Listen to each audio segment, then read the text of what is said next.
So let's see. Are we? It's the Airy, then the Vault.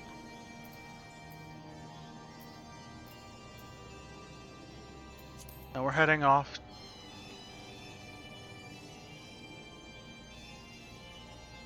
Ah, fair enough. Limitless Blue. Yeah, that's where we're heading here. Oh, Sundays are... I love playing the games I play. That's why I do it.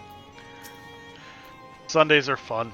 I get to just chill out in Skyrim with all my cat mods and playing my way through Final Fantasy XIV, trying to see things I haven't seen before. And trying to put things in the context of when they were released, which is always interesting.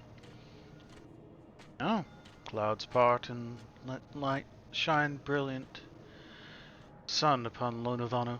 Great Netherling warrior returns to Uxundun on pilgrimage of remembrance? Well, well. We bid you warmest welcome, slayer of false gods and champion of fallen Gundu. This fledgling village continues to grow and prosper, now free from the shadow of Vundu oppression. Lonavano is not one to forget Netherling's first coming, when he saves us from certain death at the hands of the Black Ones. So, wait, you're a flying baked potato now?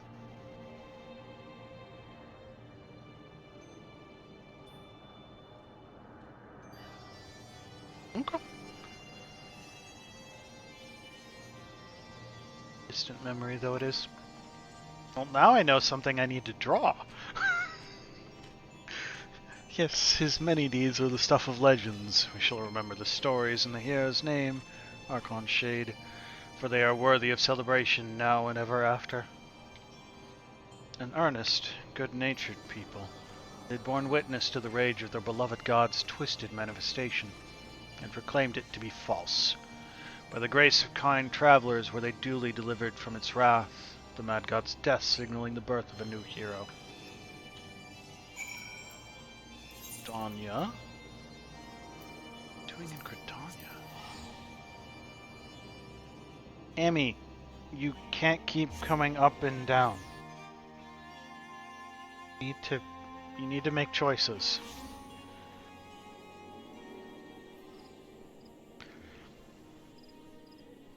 It's always right about now that she starts demanding all the attention. It has been long enough. Streamed for long enough. Pay attention to me. But no, it's not long enough. We still have more time.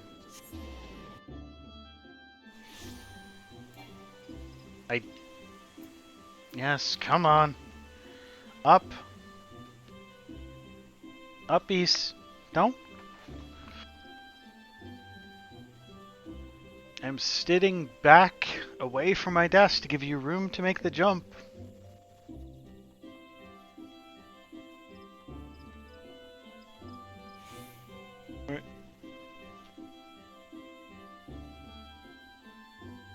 Hi.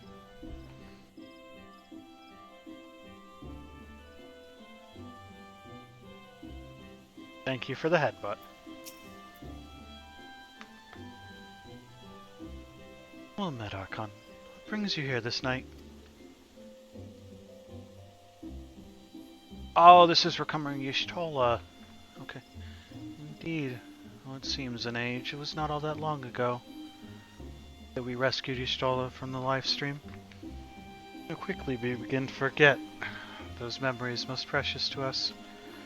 In my defense, I might add that I've rarely missed an opportunity to make new memories with my sister in the days since her return.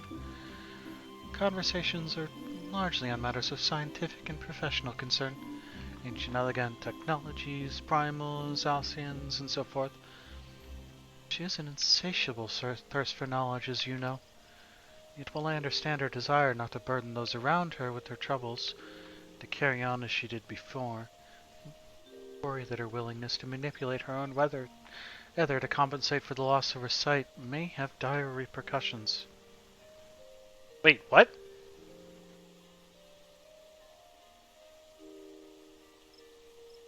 Never told you then. But of course not. It would rather have defeated the purpose. You should know that the technique she employs places a tremendous strain on her body. She's, of course, well aware of her limits, and more than willing to ignore them should she deem it necessary. I pray you see that she does not.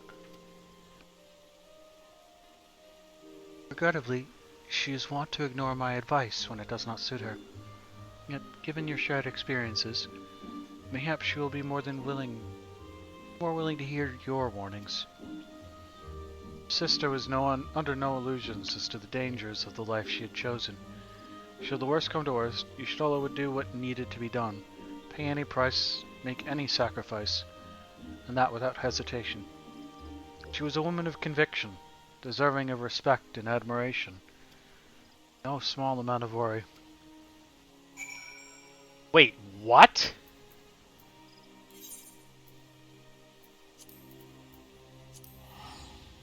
Y'shtola is blind and using Ether to see?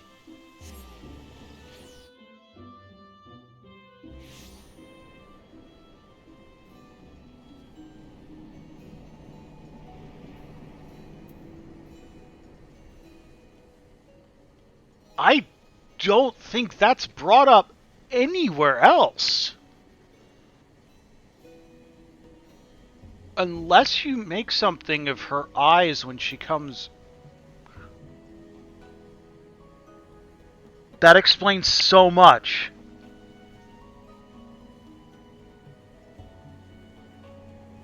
The first time you see her after she gets rescued from the live stream, her eyes have like a silvery sheen, and that's like the only time you actually see her eyes.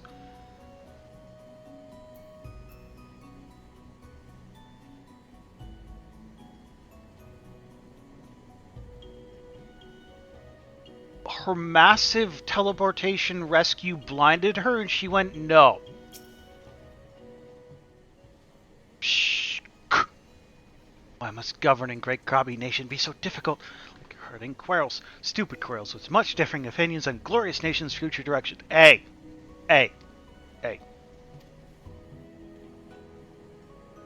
That feels like a pot shot at the fact that I don't usually play games like this, fam.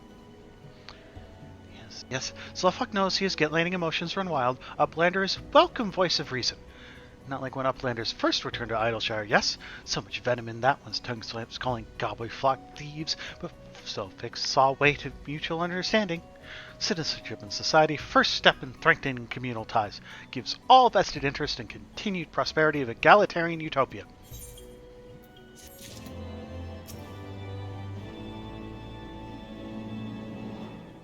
The final objective of this quest, you'll receive no guidance from the journal or the duty list.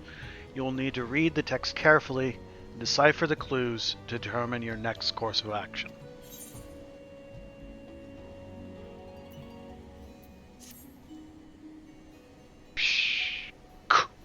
And now, Slowfix bids Uplander fulfill civic duty as citizen of Idleshire with hard hand lending of great import. In cave south of settlement lives Old Crone, wielder of powerful magic she used to crafty make frogmen that chase away curious gobbies. Uplander has made many busy deals with Old Crone, yes? Then Uplander can appeal to Crone's better nature and make her call off frogmen harriers. Oh, I thought this was going to be an actual challenge to figure out what I had to do. It literally told me go visit Miqo'te and ask her to get them to leave them alone.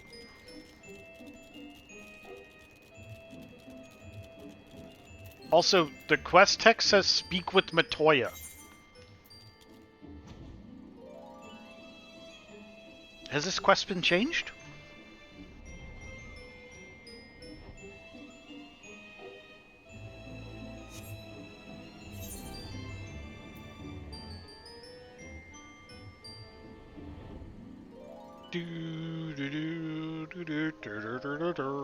Time to fly across the entirety of the zone. Yeah, it's starting soon. Oh. There it goes.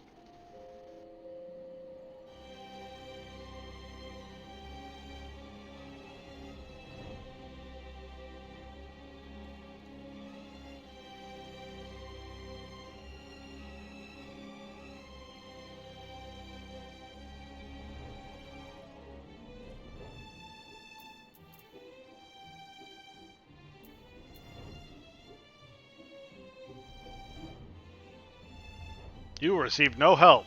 Speak with Miqo'te.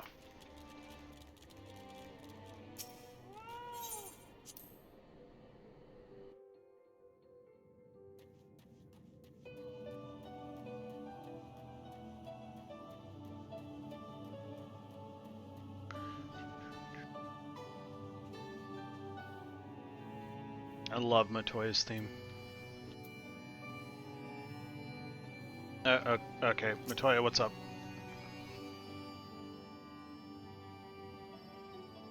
Well, this is a pleasant surprise. I'm well aware that you're only here because you want something. But at least you didn't bring your little friends. So, out with it.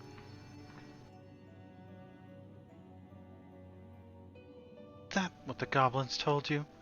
That my servants were attacking their poor, the defenseless scouts without the slightest provocation? Ha! Little buggers were trying to eat them. They're lucky I didn't have my poor ogres return the favor. But you can tell them from me that if they try it again, I will personally feed them to my servants, one limb at a time.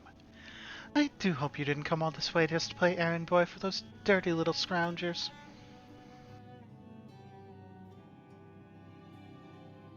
You're a bit young to be going on grand journeys of reflection. You haven't lived long enough to have so many regrets. Same goes for that boy, complaining that things haven't unfolded as he dreamed they would. It makes no difference what should have happened to Minfilia. What matters is what did happen. The past is the past, and no amount of wishing you'd done things differently will make it so.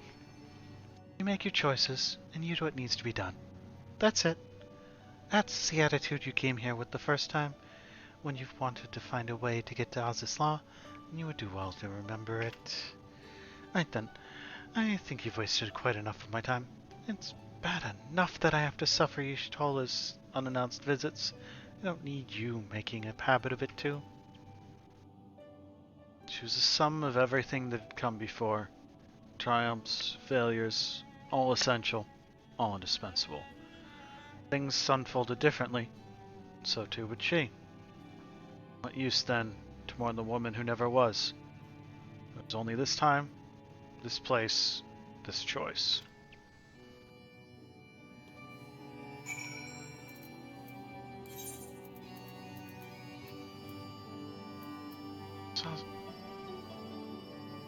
Helix, right. Looking at the right column and looking for Azizla, but Azizla is in the left column.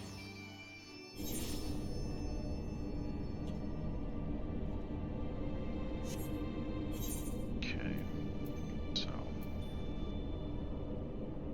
do have you to talk to at some point. I guess since we're already up here, we can probably do that.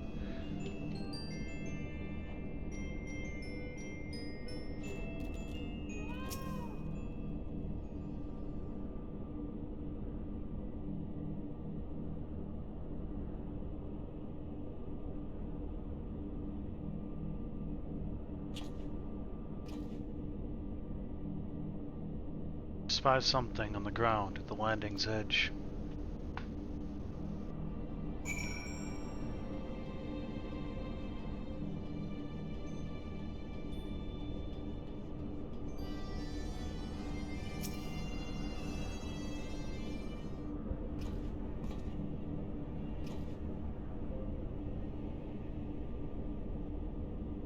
A bouquet of fresh Nemea lilies lies at your feet, an offering for the departed.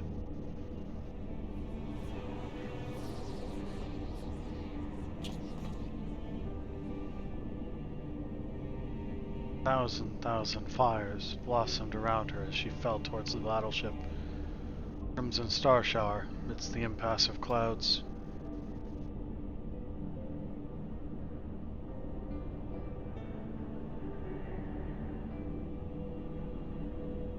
Then came the azure light, faint at first, soon blinding, then shattering, casting motes of diamond to the four winds.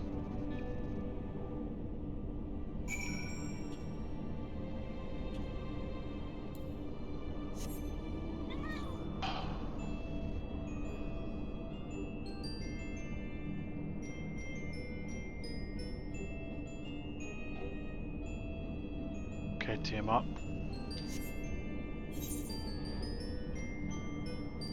Team up, and then we've got, while we're up here, we can progress that and maybe unlock the first of the Warring Triad.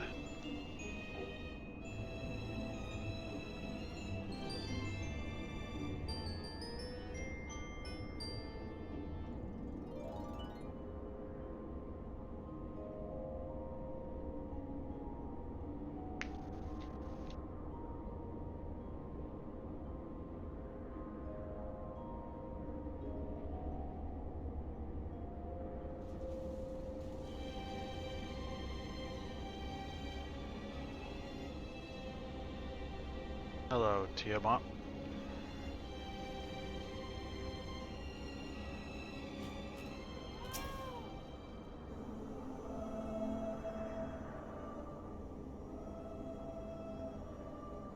Child of man, chosen of Hydaelyn, naught remaineth for thee here, save the delusions of the condemned. In my madness did I spy my departed brood brother in yonder skies, though I know it cannot be so.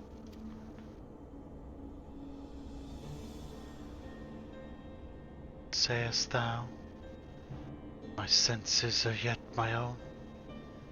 Then, he whom I saw was but my dead brother's rancor, clad in mortal flesh.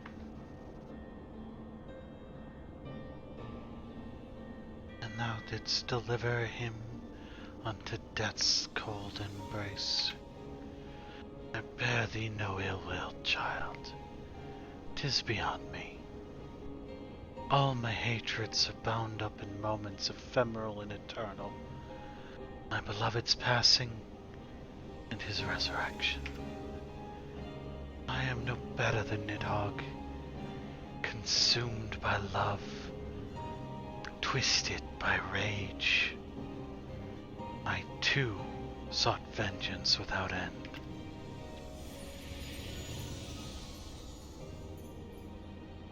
Yet thou hast renounced it, hast thou not?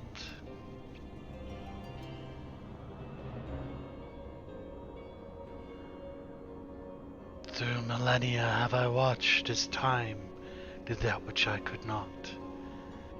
As the men of Allag perished, and their works fell to ruin, leaving me to think on mine own sins in solitude. What folly to despise man his base desires, when hatred's hand so effortlessly drove me to take Ashen's reed. Then look thou to him again with eyes unclouded, and mark how he laboureth to rise above his nature, how he and Hraesvelgur's brood now raise their voices in a shared song of peace.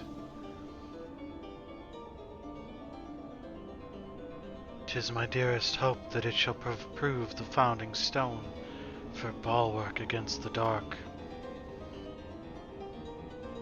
As time delivered Allag unto its reward, so too will it prove this peace, true or fleeting, as I remained here, apart, and watch. Chosen of Hydaelyn, it is well that thou camest unto me in contemplation. The road stretcheth ever on, and thy battle is not yet won.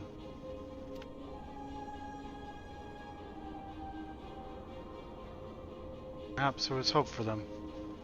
Perhaps, this time, they could learn and remember. But her part in the tale had ended long ago. Then this monument to hubris which remain until the end of days, beyond redemption.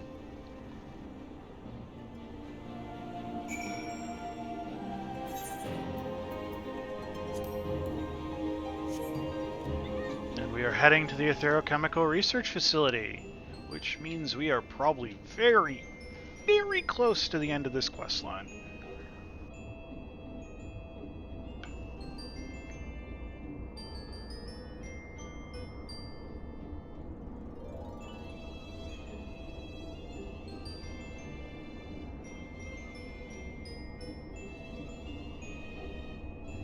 This is where we fought the evil Pope.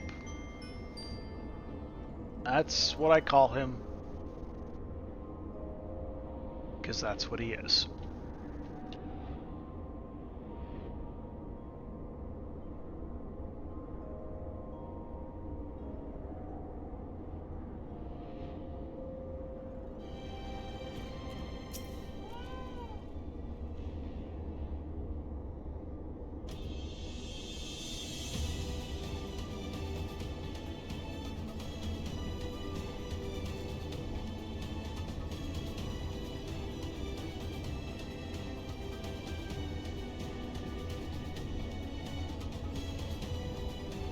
The Undying Ones were defiant, disbelieving, even as death embraced them.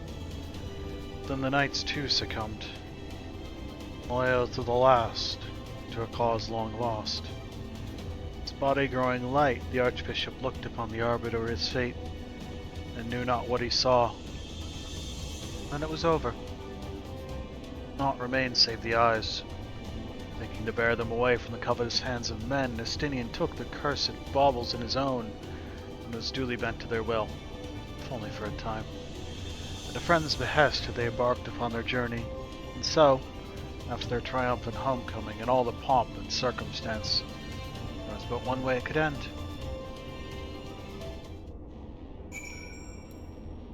Respects to a friend. Ah, this is the one it doesn't give us any.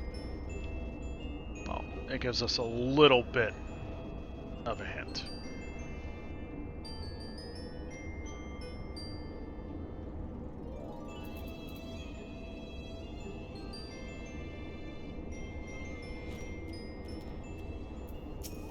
But while we are here, we'll grab this.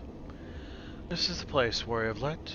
Here we will find the containment facility wherein entities of incalculable power lie chained, their fathomless energy siphoned away by Allagan devices. As I warned you, Sephiroth poses the most immediate threat. His dreaming mind drifts perilously close to consciousness. Thus must his destruction be our first concern. Fellow Scions will be joining us anon, accompanied by the uniquely talented individual of whom I spoke. From what I gather, the two of you are already well acquainted. Let us continue inside and wait before the doors of the containment facility.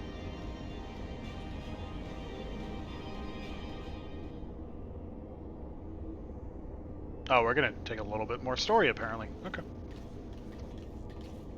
Hello, Cryo. You've not been waiting long, I trust. We are here to lend whatever cooperation we may to your mission, Archon.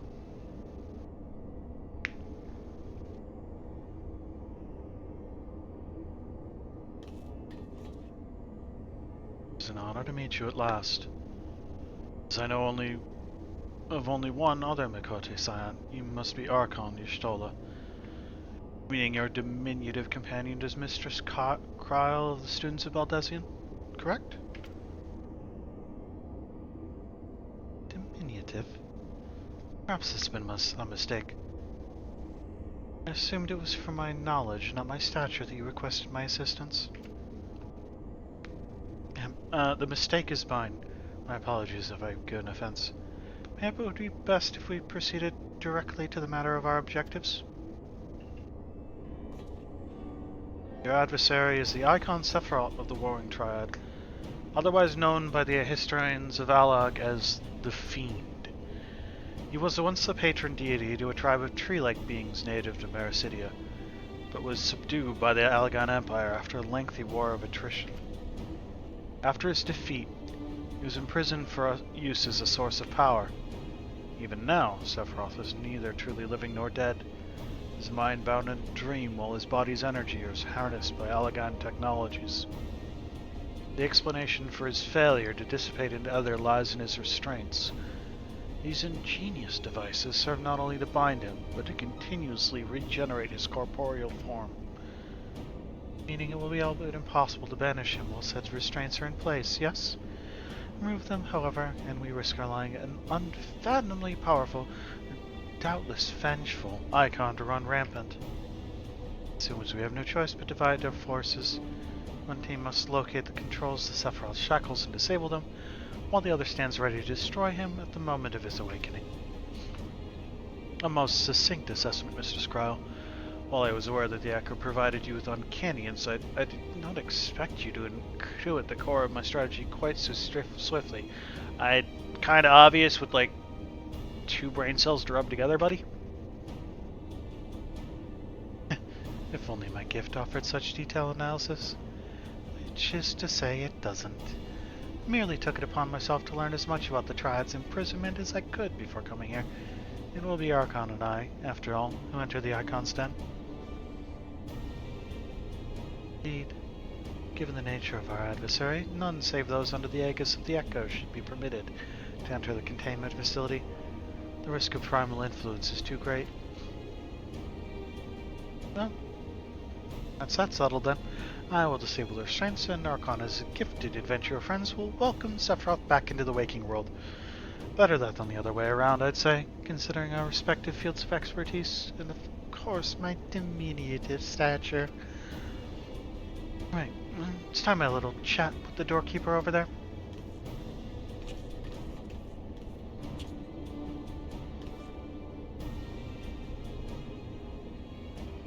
Lip, activating verification systems, lifting access restriction to Triad control.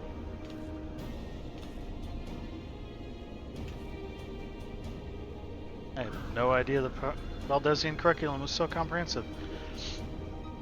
When they locate the controls for Sephiroth's restraints, I shall gladly leave their operation to you. We locate the controls?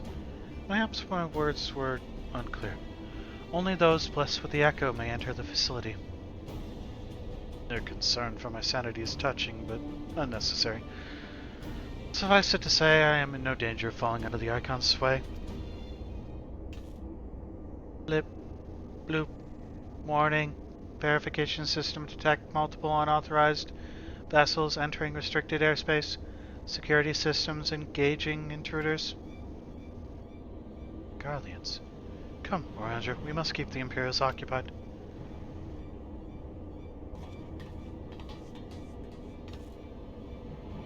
Two should be on our way.